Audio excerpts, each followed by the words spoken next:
அனைவருக்கும் கணித வணக்கம். இப்போ பார்க்க போகிறது 8ஆம் வகுப்புக்குரிய கணக்கு பயிற்சி 1/4 5வது கணக்கை பார்க்க போகிறோம். பகா காரணிப்படுத்துதல் முறையில் வர்க்க மூலத்தை காண்க அப்படின்னு சொல்லி கொடுத்துருக்காங்க. அதெல்லாம் முதல் கணக்கு பார்க்க போகிறோம். 144ஓட வர்க்க மூலம் என்ன அப்படிங்கிறத பகா காரணி முறையில் கண்டுபிடிக்க போகிறோம். பகா காரணி முறைகள் பாருங்கள். பகா காரணிப்படுத்துதல் முறைன்னா என்ன செய்யணும்? அந்த நம்பரை வகுத்துக்கிட்டே வரணும்.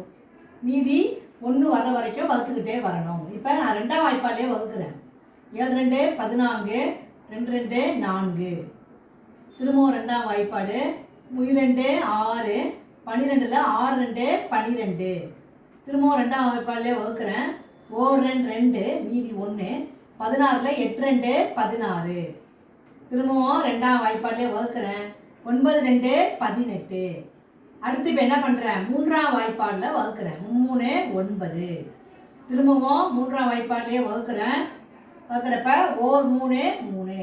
1 வர்ற வரைக்கும் வகுத்துக்கிட்டே வரணும். வகுத்த பிறகு இப்போ என்ன பண்ணுறோம்? இந்த வர்க்கமூல குறியீட்டில் இந்த வகுத்த என்னென்ன நம்பர்லாம் வகுத்தோமோ அந்த நம்பரை எடுத்து நான் இங்கே எழுதிக்கிறேன். 2 × 2 × எத்தனை 2 இருக்குது? 3 4 4 2 இருக்குது இன்ட்டு 2. அடுத்து 3 வந்து எத்தனை இருக்குது? 2 3 இருக்குது. இந்த மாதிரி எழுதிக்கிறோம். இது வர்க்கமூல குறியீட்டில் இருக்குது. இந்த வர்க்கமூலத்தை ரிமூவ் பண்ணுறப்ப குறியீடை ரிமூவ் பண்ணும்பொழுது என்ன செய்யணும்? வர்க்கமூலம் என்பது 2க்கு 1 எடுத்து எழுதுகிறோம். அதுதான் வர்க்கமூலம்.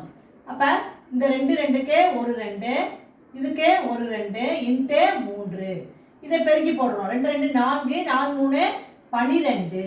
அப்போ 144னுடைய வர்க்கமூலம் இஸ் ஈக்குவல் டு 12. இந்த கணக்கை பொறுத்த வரைக்கும் நம்ம என்ன செஞ்சுருக்கோம்? பகா காரணிப்படுத்துதல் முறையில் கண்டுபிடிச்சி போட்டிருக்கோம். புரிஞ்சுங்களா?